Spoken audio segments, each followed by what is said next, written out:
Alright, so today's Gundam is the RX-93 Nu Gundam, the real grade model. This box is absolutely massive. Seriously, this it barely fits in my light box that I take photos in. So it's kind of crazy how absolutely massive this box is. So I'm expecting from previous experience, like with my high grade Kastria, that this will probably be a decent sized kit, which is to be expected, which I'm looking forward to. I much prefer the bigger kits over the smaller kits. I do quite like little high grades, but they tend to be pretty quick and easy to put together, and not incredibly challenging or really all that interesting. They're fun, and they scratch the building itch, but they don't really satisfy it like a big kit does. So I am looking forward to building this one. Let's get the real grade symbol on the top there. There we go. So the kit itself is pretty straightforward. You've probably already seen dozens of these already on YouTube and things like that. Let's get the book in there. And then the packs. So it is 1, 2, 3, 4, 5 packs, probably around about the 20 runner mark, 15 to 20 runners. There is little decals in here. From the looks of it, they're sticker decals instead of your standard water slide or dry transfer. Personally, I prefer these ones. They don't look the greatest, but I have the least amount of trouble putting these on. I do tend to have quite a bit of trouble putting on water decals, and I have quite a bit of trouble putting on dry transfers as well. So these ones I find to be much simpler for my big fat stupid white person fingers. Yeah, it's just simpler for me to do these ones than the more complicated ones. Not that they're really that complicated, I just can't seem to get the knack for them. But yeah, so these ones are stickers. I still will probably only put a handful of them on. I don't tend to put a huge number of decals onto my units. I do a little bit of panel lining, a couple of the stickers, like a couple of the larger ones. I'll probably put these ones here on, and we'll obviously do the eyes and the cameras and stuff. But otherwise, I doubt I'll do these little like danger warning ones and stuff like that. They're just way too fiddly for me. But yeah, I'm looking forward to building this. So I guess in the words of Philip DeFranco, let's just jump right into it.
Alright, so this is attempt number 3. So before I get into the review of my beautiful RX-93 Nu Gundam, I will quickly point out that you may have noticed I finished the video building at around about the shoulders. So the head wasn't done, none of the accessories were done. I didn't notice that my camera had run out of battery until I was pretty much finished. So I didn't bother filming any of the rest of it because there was probably another 5 seconds worth of footage to collect. But yeah, that's why it cut off short. But this is the beautiful RX-93 Nu Gundam in a bit of an action pose on a stand at the moment. He's looking pretty goddamn cool. I've done some very basic panel lining around the legs and on his front. I still haven't done the V-fins. I should probably do those at some point. But yeah, I've done very basic panel lining. Anyone that's watched me for a while now will know that I don't really adhere to the double snip method, so it does require a little bit of cleanup in a couple of points. But this one's got some beautiful undergating, so a huge amount of the nubs don't show up, which is awesome. But yeah, let's jump into this review. Okay, so first off, I will start on a few bad things. So get the ugly stuff out of the way, and that way we can jump into the stuff that's really cool about this kit and which I love about it. First off, it's flimsy. Putting it just straight into this action pose and having this being shaken a bit, the little connections can't quite deal with the weight of the V-fins, so they just fall off.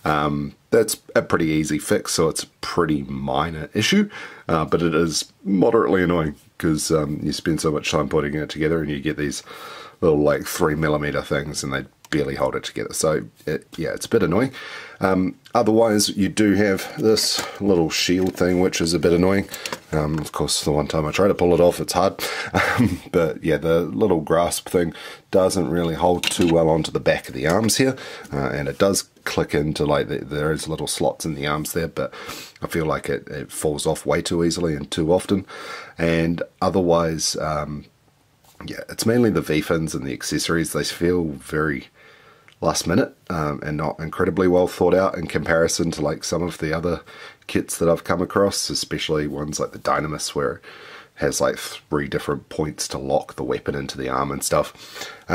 Speaking of the weapon, it's actually quite good on this one. It's a fairly nice little beam rifle, and it does sit quite nicely in the hand there. The hand just closes around the handle, and then you put it together that way. But it looks pretty cool, and it sits there nice and firmly, doesn't wobble in the fingers or anything like that, so it does provide a nice steady action base for a pose. And then the rest of the kit is pretty cool as well, so I am overall very happy with it. There's just a few little minor gripes that I have, but moving on to the positive things, it's aesthetics. 100% aesthetics is awesome. This is probably one of the coolest looking 1/44ths I've got in my entire collection.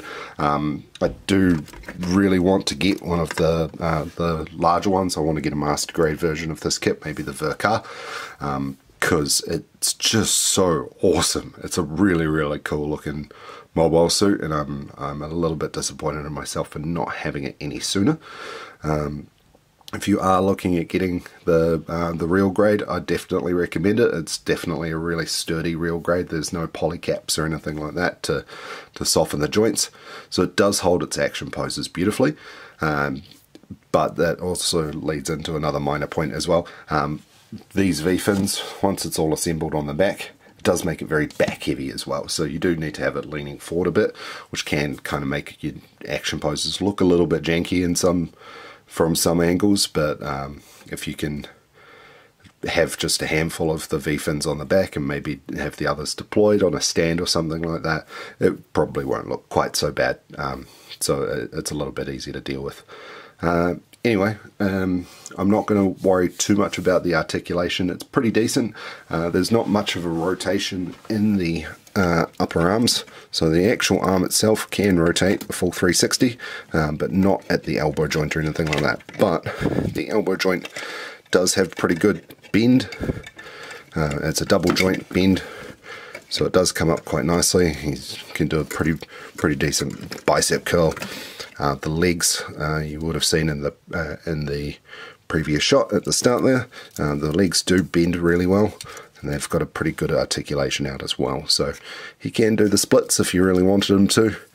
He's got the ball joint, and it is one of those movable joints as well, so you can adjust it depending on what type of pose you're after. You will notice, despite what I said during the slight unboxing, I have actually used quite a number of the decals. They are the sticker type.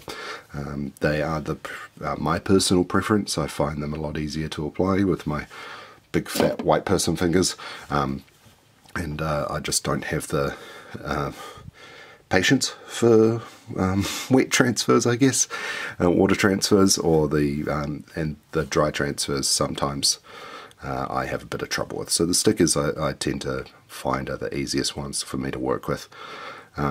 He does have a few little reflective ones in there as well, just to give the cameras a bit of colour, but overall he looks really cool once you panel line him up and add a few stickers to him. He's a pretty decent looking unit. Anyway, out of all, well, this is only my second real grade, and he's far and above the previous real grade that I did, which is the Strike.